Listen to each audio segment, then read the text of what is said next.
Ancient Egypt, 4,000 years ago. A young woman wakes to find blood on her linens for the first time. There are no pads waiting in a cabinet. No pharmacy down the street. No supermarket shelf lined with boxes. Just her own hands, and whatever the world around her has to offer. So what does she actually do? The answer might completely change what you think you know about ancient women. Because to understand it, we first have to understand something surprising about how often a moment like this even happened. Historian Sharavastral has pointed out something most people never consider. Earlier puberty didn't exist the way it does now. Pregnancies came more frequently, and long stretches of breastfeeding naturally suppressed ovulation for months, sometimes years, at a time. Add it all up across a lifetime, and ancient women likely menstruated dramatically fewer times than women do today. So here's the question worth sitting with. If periods happen less often, does that mean ancient women were less prepared for them when they came? Or does it reveal something surprisingly advanced about exactly how they managed it? Menstruation is one of the most universal experiences in human history. Every culture, every era, every continent. And yet it's also one of the least documented. Not because it didn't matter. Because of what it was made of. Cloth decomposes. Moss disintegrates. Plant fiber and papyrus, buried in soil or exposed to moisture, simply don't survive the way stone tools or pottery do. Which means historians piecing this story together aren't just reading ancient artifacts off a shelf. They're reconstructing an invisible history, using scattered written records, environmental context, and educated inference to fill in gaps that direct evidence simply can't. So with almost nothing physical left behind, how do we actually know anything about what ancient women used? We start with the earliest clues, and they don't come from objects at all. They come from environment. Historians reconstructing Stone Age practices point to leather, along with linen wrapped around moss or absorbent sand, as plausible early solutions. It's important to be clear about what this actually is. Not confirmed fact. Informed inference, built from what materials were locally available and durable enough to shape into something usable. No preserved Stone Age pad has ever been found, and given how organic material breaks down over tens of thousands of years, it's unlikely one ever will. This part of the story will always live in reconstruction, not certainty. But once civilizations began writing things down, the fog starts to lift. And one civilization in particular left behind something remarkably specific. Ancient Egypt approached menstruation with a strange, striking combination, precision and reverence, sitting side by side.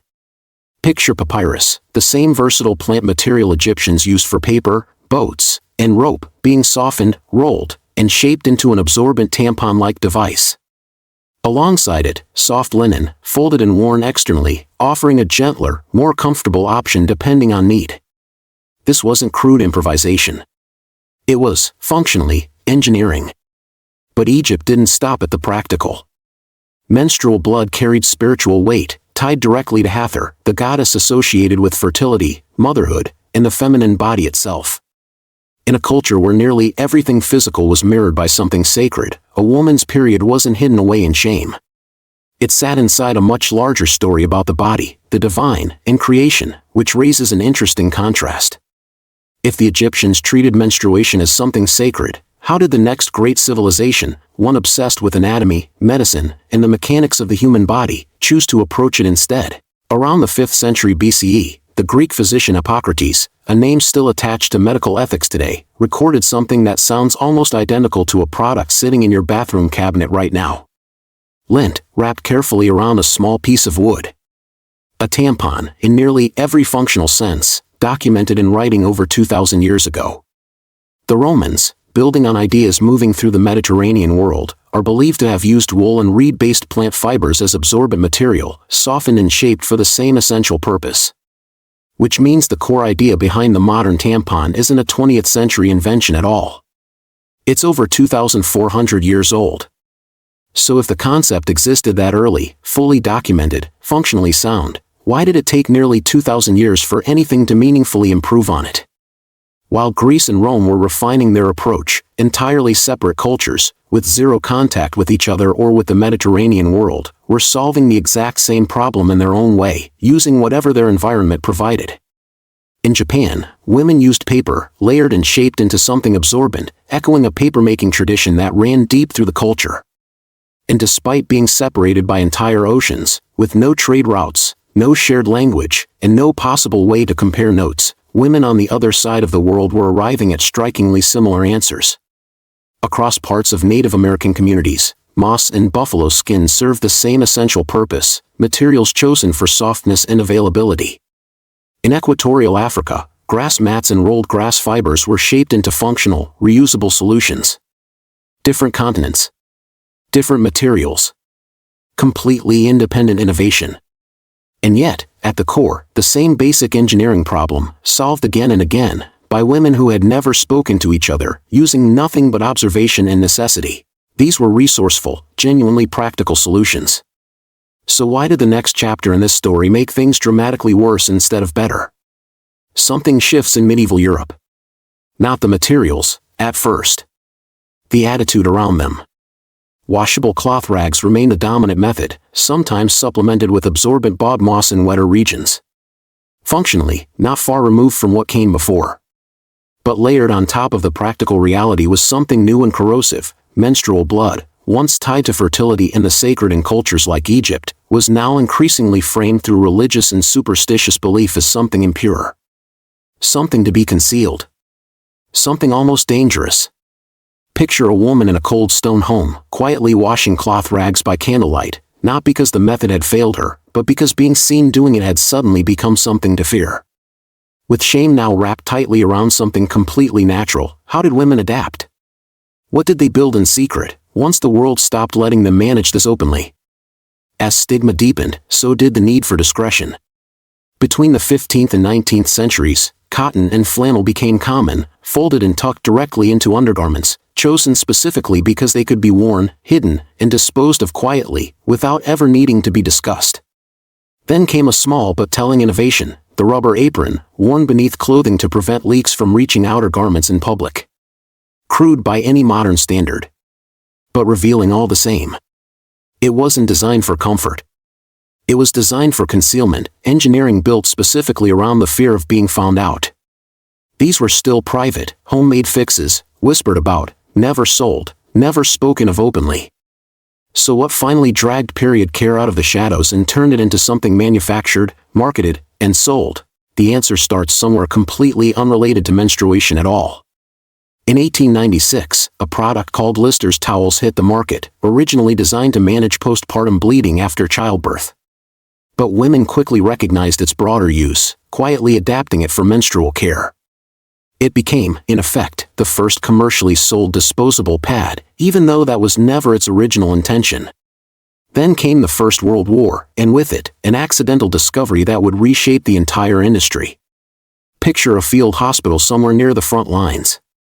Rows of cots stretching further than any single lantern can light.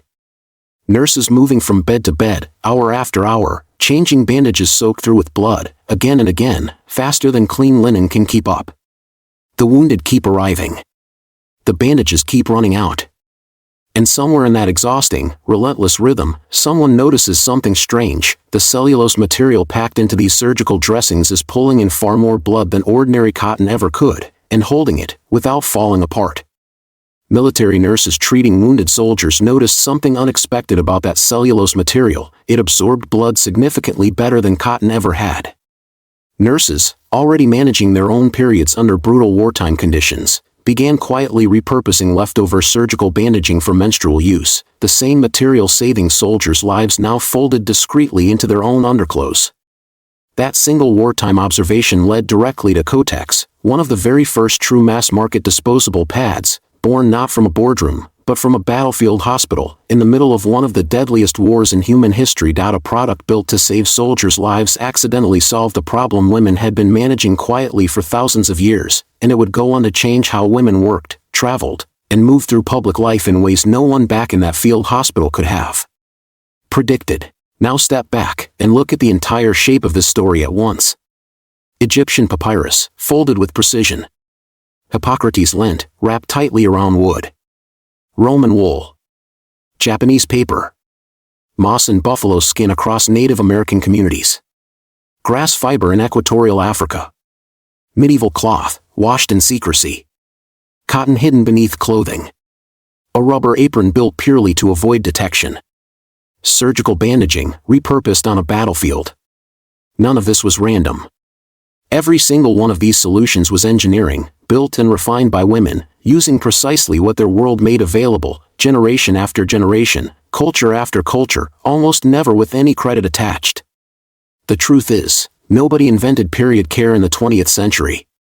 What actually happened is that an industry finally caught up to knowledge women had already been perfecting for thousands of years. History often remembers the companies that sold the product. Kotex. The brand name.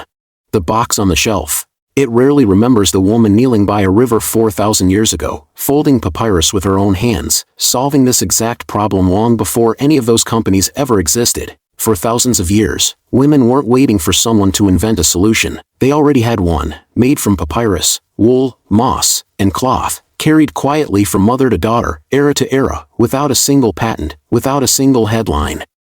The only thing that ever really changed was who finally started paying attention.